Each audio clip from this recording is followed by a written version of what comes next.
Uh, but, uh, but Bernie Sanders giving Hillary Clinton a run for money? And then you look at the Republican primaries. I was a big Jeb Bush guy. And I was a big Marco Rubio guy. Then I was a big John Kasich guy. And finally, got to be late April or something. I was out at Stanford University giving a speech, and they asked me what I thought about some of these candidates. And of course, the first person they asked me about was Ted Cruz. I said, "You mean Lucifer?" Lucifer in the flesh. The most miserable son of a bitch I ever had to work with in my life. And anyway, finally, I'll give you the short version. This political science professor says, "Well, Boehner, who are you going to vote for?" I said, "Well, I'm going to vote for the Republican nominee." Well, he says, "Well, what if Donald Trump's going to be the Republican nominee?" I said, "Donald Trump's the Republican nominee. I'm going to vote for him." So it wasn't 5 minutes later, my phone's buzzing in my pocket. "Donald, thank you for the endorsement." I said, I wanted to say, "Donald, you weren't my first choice. You weren't my second choice. For God's sake, you weren't even my third choice." But if you look at the enthusiasm gap, when they ask this, all these pollsters ask this question, are you enthused about this election? And, over the last couple of weeks, Trump had like a 15, 20-point lead. But if you go back to the Republican primaries, you can see that same enthusiasm gap that occurred. It should have alerted a lot of pollsters and a lot of journalists that something's going on.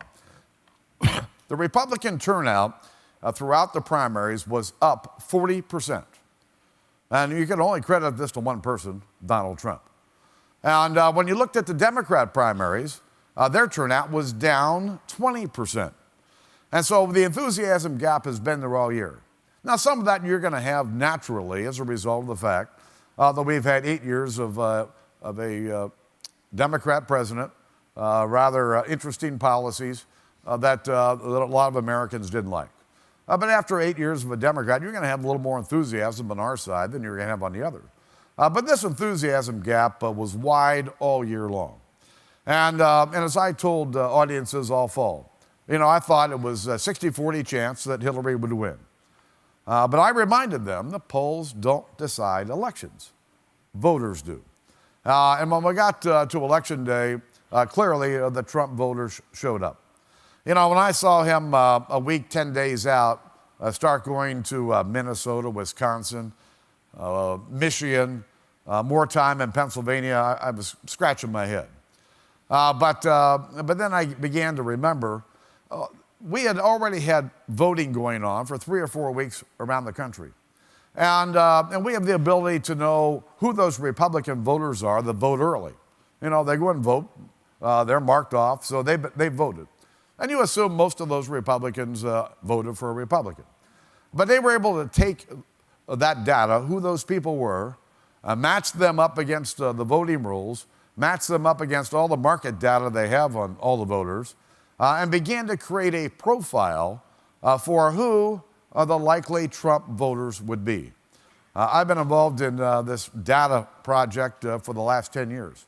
And one of my former staffers runs this, so I called him.